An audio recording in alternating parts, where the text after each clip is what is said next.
Old house کون سے والدین کا اس دنیا میں آخری ٹھکانہ ہوتا ہے؟ ایسے والدین جنہوں نے دنیاوی مال و دولت کے حصول کے لیے پہلے اپنی صحت خراب کی اور جب دولت حاصل کر لی تو پھر اپنی صحت کے حصول کے لیے دوبارہ دولت خرچ کرنا شروع کر دی۔ دنیاوی جاہ و جلال، شان و شوکت اور عزت و آبرو کے حصول کے لیے اپنے بچوں پر مال خرچ کر کے بہت بڑے بڑے اداروں میں تعلیم دلوائی، اور جب بچوں کو اپنی منزل مل گئی تو انہوں نے والدین کو خوف و وحشت، مایوسی و تنہائی اور حالات کے رحم و کرم پر چھوڑ دیا۔ غیر مسلم اقوام کے بڑے بڑے دین بیزار اداروں سے بچوں کو پڑھا کر صفا یونیورسٹی کو نیچ سمجھنے والے دیو ہیکل گھروں اور گاڑیوں کے مالکان،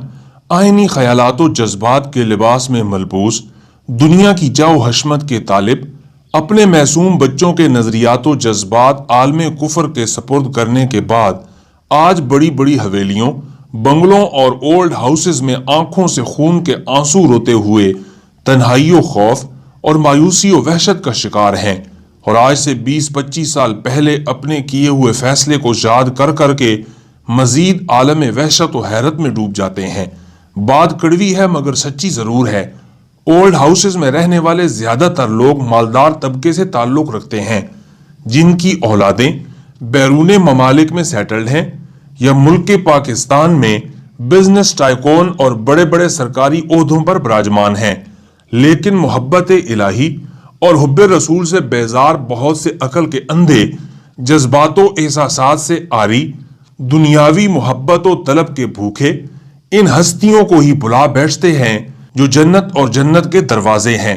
دن رات دنیا کے ذر و جواہر میں ایک دوسرے سے آگے نکلنے کی دھن، ایک دوسرے سے اعلیٰ زینت و فیشن کی دوڑ، طاغوتی اور شیطانی قوتوں کے پیروکار، مستقبل کے بڑے بڑے منصوبے، لیکن والدین کو حسرت و مایوسی کے گھروں میں تنہا چھوڑنے والے بدقسمت اور بدنصیب بیٹے اور بیٹیاں اسی معاشرے میں بسنے والے شیاطین ہیں۔ اپنے معصوم بچوں کے سینوں کو محبت محمدی، صداقت صدیق، عدالت فاروق، سخاوت عثمان، شجاعت علی اور رضائے الہی کے جذبات اور نور سے منور و مزین کر کے انہیں ضرور بتائیں کہ والدین کے چہرے کو مسکرا کر صرف دیکھ لینے سے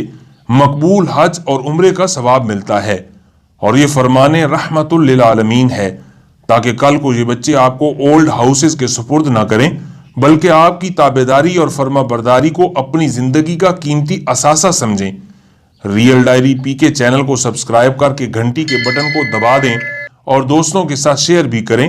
تاکہ بہت سے والدین تنہائی و وحشت سے آپ کی وجہ سے بچ جائیں، اور یہ صدقہ جاریہ ہے۔